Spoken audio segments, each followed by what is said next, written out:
The purpose of this session is just an update on Hometree. There's a lot of familiar people in the audience.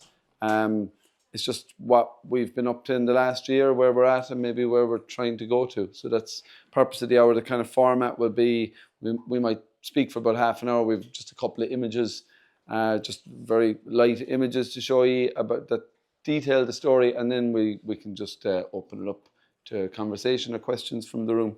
So yeah, I'm going to hand over to Matt, the CEO. I think you probably know us generally. My name is Ray O'Fowdo. I'm the development lead. Matt's the CEO, and Sarah is the head of nature, head of the ecology unit here at Hometree. So yeah, we're the three of us are generally tasked with driving the organisation on. For the people that it's first day, Hometree's restoration charity. We've been going for 10 years. For the first 6, we were a very small volunteer organisation. But when I registered with the charity regulator back in 2014, it was to address the ecological situation in Ireland, but primarily the woodland situation. And one of the first questions, it's really interesting, they ask you is, does another charity exist? Could you contribute your time and effort towards that? And it's a really hard question to answer, because there was charities that existed, but they weren't in the region where we were, and it wasn't super easy to engage, and I didn't believe they weren't speaking the language of the people that I was hanging out with, which was kind of younger people. So I'm not so young anymore, it feels like a very long time ago. Maybe someone else is gonna, anyway. So this is what we're wrestling with, this is what we're here to do, and I think we've done a half decent job. This is, Hometree was set up at Moyhill Farm, which is a farm just up the road. And what we first did in the early years, that was about 60 acres, we planted a lot of Moyhill's marginal land, riparian zone with woodland, and it became full. We planted all of the area that we could with trees, and we were tasked, had to make a decision, should we shut it down or should we let it rip? And in 2020, we let it rip. And so for the first 6 years, it was a very small volunteer organization where Hometree was that we did 6 tree planting days a year. And then in 2020, we decided to really tear into it. We started looking for a HQ. We got our eyes on this. And this has been a little bit of a timeline since then. Bearing in mind, 2020, no jobs, no land. Our turnover was about 20,000 euros. Fast forward 4 years, and we turned over 2 million last year. We've got about 27 staff now. We've got 9 sites, 700 acres of our own land, and we work in partnership on, it's hard to really define, but 1,500 acres with other people, with landowners, with farmers, with business people on their own land. So we've been through quite a big journey. One of the first parts of this is we got some funding from the state. It's called the European Innovation Partnership, and in that, myself, Ray, and another woman, Maeve Costigan, we wrote an application to the state to look at native woodlands, particularly in a particular region, and we got 3.5 jobs through that fund. And everybody that came on board knew that they weren't just delivering the thing that we wrote in the application, that they were like helping build the organization. And we always like to say, we're a startup, and it was very much like we're gonna force this thing into existence, and we really did a good job.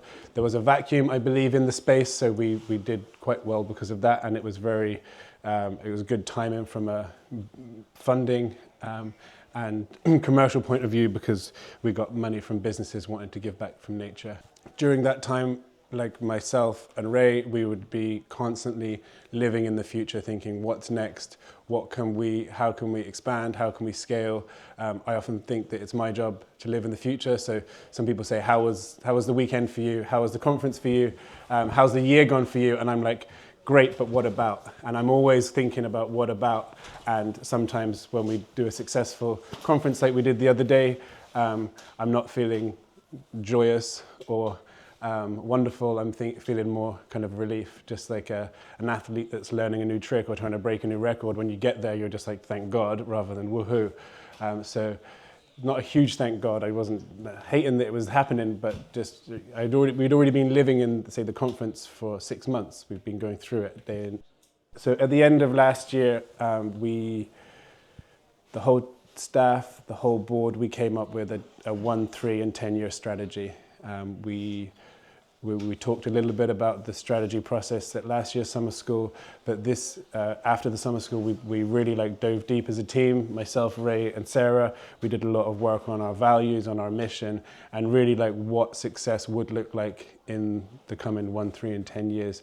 And we've really set through a series of collaborative workshops, we've set the bar where it is. So we'd like to be looking at about 60,000 acres that we'll be protecting or working on managing in the next 10 years. And that feels ambitious for some. It felt like the right number to land on. I think we could personally exceed those numbers, but 60 felt like the right number for the whole team. And I suppose there's a lot of work to be done. We're still not reaching our afforestation targets by any means. We're a quarter or an eighth of the way there year on year. The state, you probably all know, has around 1 to 2% native woodlands currently, down from maybe 85%, and the state has all kinds of ambitions about creating.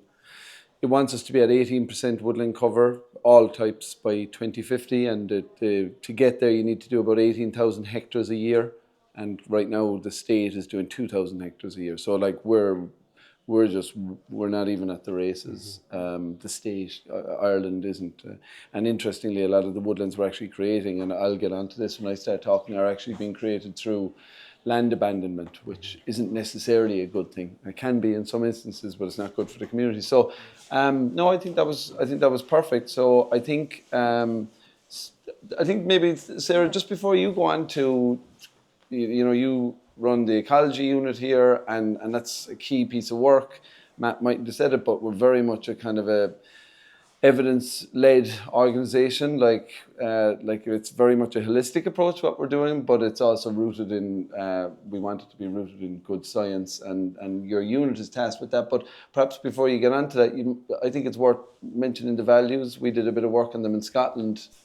So I suppose we did spend quite a lot of time last year really getting a lot more clarity around who we wanted to be as an organisation. I suppose when you're a small team, you can really share and hold that together. But as the team grows out, it really is beneficial to have it kind of clarified and written down. So that's what you're seeing up here in front of us. So we really decided that we're going to have 3 pillars to how we work. We're going to work with habitats, we're going to work with communities, and we also want to really be an excellent organisation.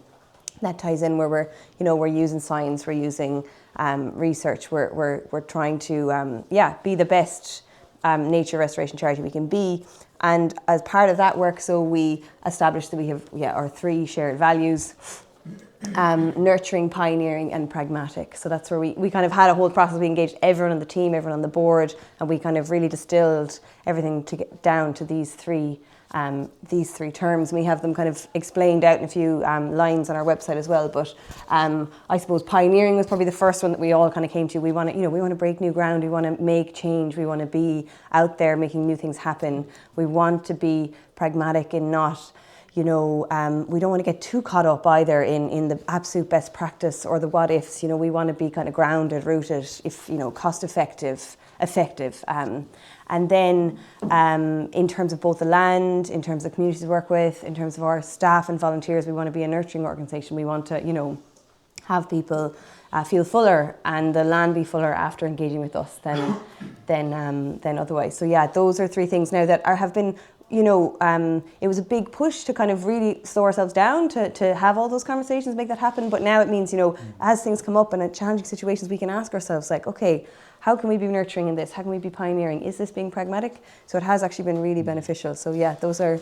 This is broken down into a spreadsheet that's, as Matt said, 1, 3 and 10 years, each of the 3 pillars, the right vehicle, the community strand and the nature strand, the resilient habitat strand, and each one of them is broken down into objectives, goals, tactics, KPIs, and so for the first time we're going into this year with each team has been asked to create a business plan or a plan based on predefined objectives and goals. So it's great. We've never been in that position before, and it's a super kind of bedrock to fall back on.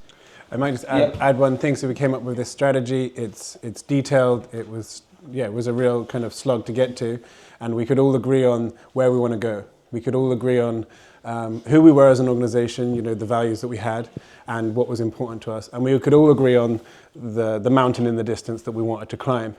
And then we, you know, the very end of last year and the very start of this year, we had to put it into numbers, which is to form a budget around it. And then by actually having to put it into numbers, we had to find out exactly how we plan on getting there. And that is where the tough bit starts. We all want to get to the mountain. We all know where we are, but how we're going to get there and how fast we're going to get there, that was the bit that was extra challenging. So we spent 3 months doing that, January, February, March. At the same time, the team was growing, more people were coming. You know, it was difficult at times, but we do have a budget. Our income last year and expenditure was around 2 million. Our income and expenditure this year will be hopefully be about 5 million. And we've planned exactly how we will spend every penny. We don't know how we'll make every penny, and that's the challenge. And I was having a conversation on Thursday night with one of our funders, and he's a local businessman. He's given us €5,000 a year for the last 5-6 years, and he was like, "You don't need the money anymore." And he's wrong, because every euro is being spent.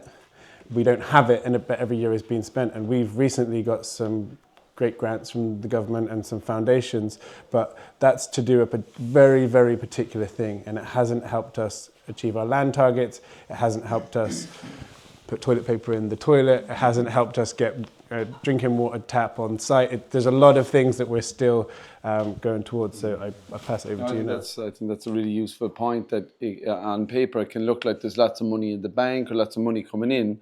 We might need to buy 10 new chairs for this conference, and it mightn't be obvious where that money comes from, because everything is so... it's firewalled essentially for specific projects by the funders and the charity regular governance. So, as I said, I want to hand over to Sarah. Sarah runs the ecology team, and this is some of the work I think we're most proud of. So, go for it, Sarah. Oh, sure. Okay. Thanks, Matt.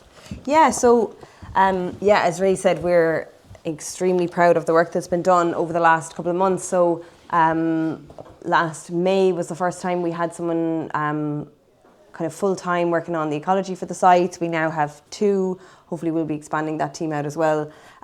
So we spent last year really getting familiar with the sites that we have, and kind of grappling a little bit with, how do we go about monitoring these and measuring these, and like that pragmatic value. If you ask a room full of ecologists, like, what do you need to measure, your list will be very long at the end of it. What could you measure? What's important? It's all really important to measure and to know about and to understand. So it's been a really interesting process trying to whittle that down to what's the most efficient things. What are the indicators that we can be looking at?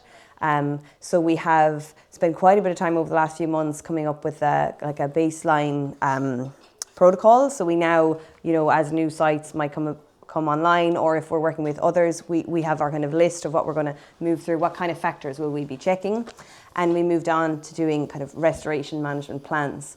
So we want to be in a place, and we are now with kind of our larger sites, where we have a really clear vision for what's going to happen on the site, and that then allows us to say, okay, so how can we involve communities in this? How can we get people involved? We need to really understand what the plan is and have it really clearly laid out.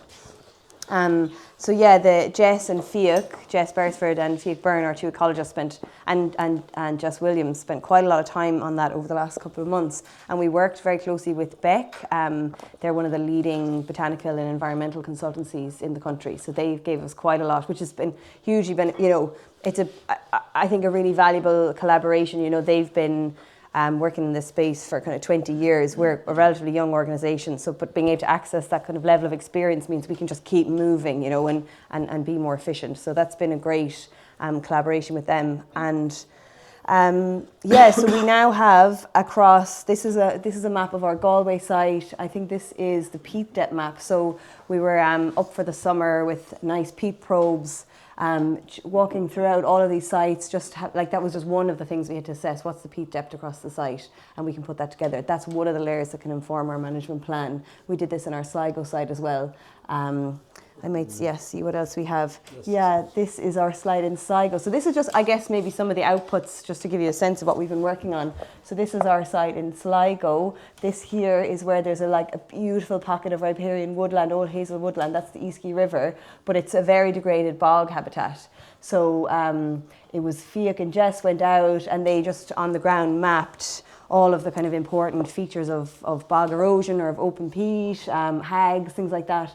And just like, I suppose, until you see what the work is to be done, it's like this is the first step needed to make the plan. We worth saying on that, Sarah, that where we are a woodland charity, when you're working at larger scale, you've woodlands, but you've also got peatlands and other things you need to consider. So it's not just a case of getting the land and planting the trees. That's what a restoration management plan is, multi-habitat. So. Yeah, exactly. So so the two sites I've just shown you, they're both actually quite peaty sites, one in the uplands, one's in Sligo in kind of a blanket bog area.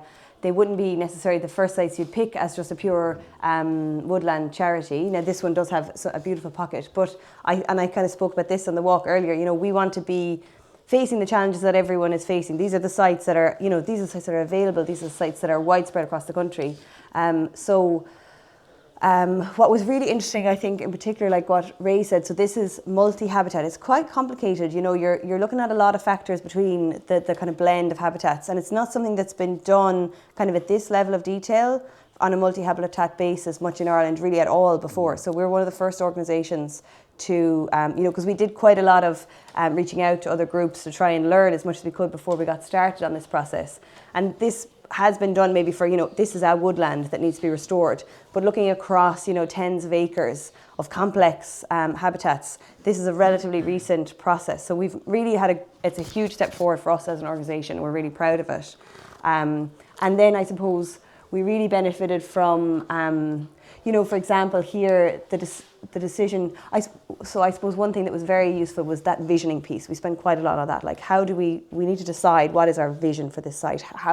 What do we want it to become?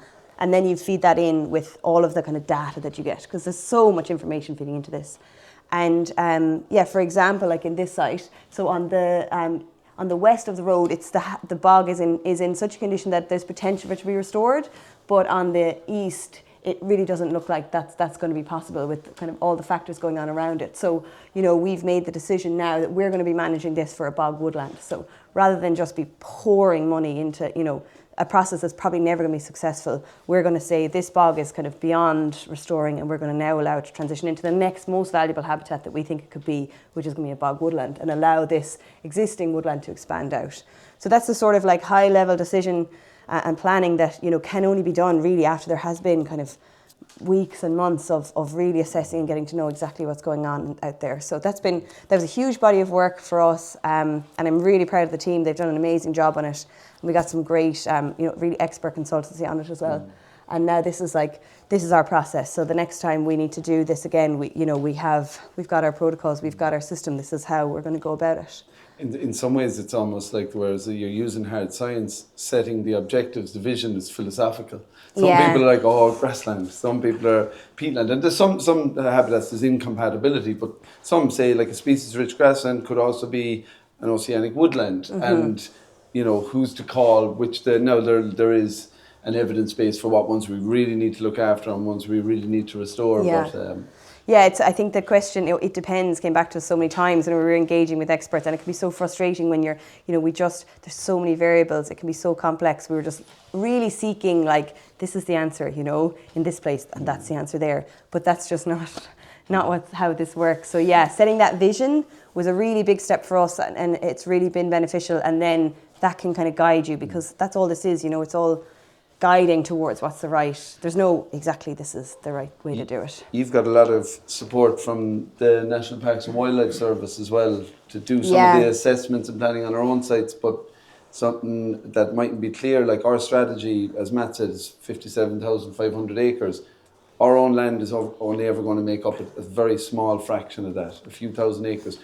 Ultimately, we're about partnering with existing landowners. We don't want to displace people from the land. We want to give existing landowners the information and the financial support they need to do make changes that align with, I suppose, what society needs, but also our vision of what the uplands might look like. So maybe talk us through this site, Sarah. Yeah.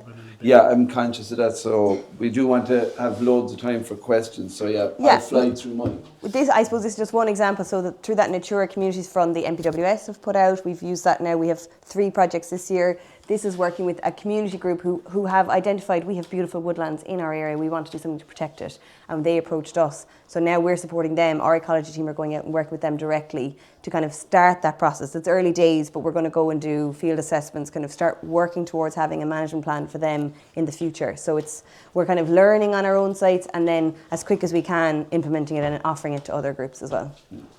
So I'll just give just a couple of updates on a few of the projects I've been working on. We just got news last week. It's only by a little bit, but it's the biggest single allocation of funding we've ever got. Love it. There's a type of project that's available. Some of you might be familiar with them, called EIPs. They're European Innovation Partnerships. It's distributed through the Department of Ag in Ireland, but it's basically if an organisation sees a policy gap related to land use, they say there's no actual policy for addressing this issue, they can propose a multi-year kind of plan. And what we proposed, I suppose the policy issue we saw was that this is an upland, sessile oak woodlands, very degraded by overgrazing in the uplands of South Kerry.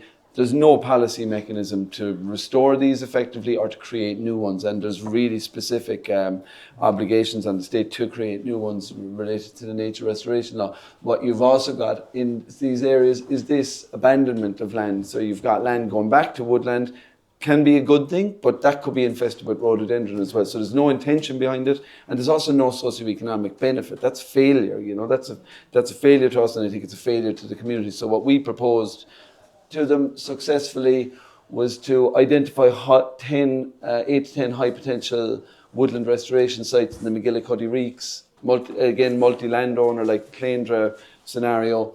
We want them to have maybe some existing woodlands, maybe some emergent woodlands, and willing landowners. And for the next 4 years, we're going to have our own multidisciplinary team, ecologists, project managers, community culture people, and we're working with the MPWS and Munster Technological University and a couple of other agencies about delivering the 2 core objectives: restore and expand woodlands and deliver socioeconomic benefit to hill farmers who don't, that generally the income is low on them. So that's a great project. They've told us last week, go recruit, get on with it. So we haven't had the time to compute that ourselves yet, but we'll get on with it next week. This looks like the second project, I suppose. Maybe you can watch it first. This is peppered through the weekend anyway. Quality is very bad. Download it from WhatsApp. It's just 1 minute. Can I swap again?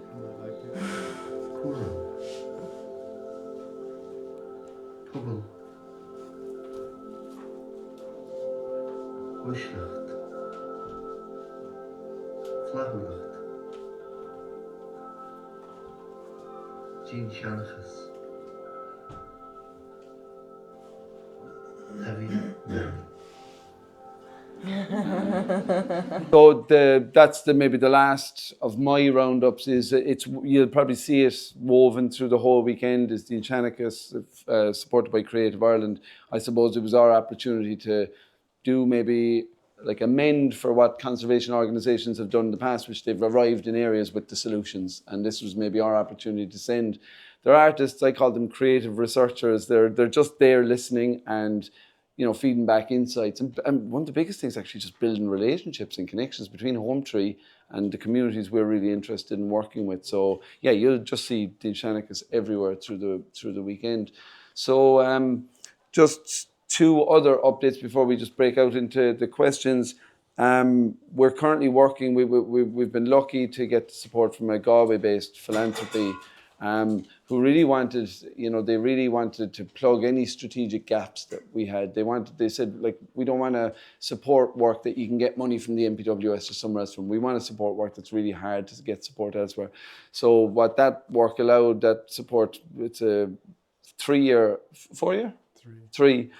funding allocation. It allowed me, Matt and Sarah to be taken off project management, which was really important, and allow us to focus on driving the strategic objectives of the organisation. And it also allowed us put in place a really fantastic team to develop a nature financing mechanism. So all that work on private landowners' land is going to need, one of the key questions, money definitely isn't everything, but you can't start a conversation with a landowner without addressing the financial implications of the changes we're suggesting making. So we've got a team of 3, dairy farmer from Cork, a lady who worked with Google for many years in project management, and a fella who developed a lot of wind energy projects. We've got them working as a team on devising, essentially what we need is a hose pipe of money in the coming years, and their job is to create it. The reason we didn't go with an off-the-shelf product is we didn't see anything that aligned with our goals and our values. There's lots of carbon credits and all that. We weren't into anything we saw. So that's it. That's what we've been up to for the last year, and very happy to take any questions, unless I left anything. It's more like a pipeline of money, not a hose pipe of money. It's a hose pipe. I think, right now it costs us about €5,000 an acre to restore it. And there's 20 million acres of land in Ireland. I don't know if there's any. That's a lot of money. And Ireland is in a really bad state ecologically. 85% of our habitats are in unfavourable condition, like some of the pictures that Ray's shown us. We've got a really good team. A lot of them are here today. Don't really want to go into the team too much because they're all so special, but we've been it's growing, and we've been very fortunate. Super fortunate. Yeah.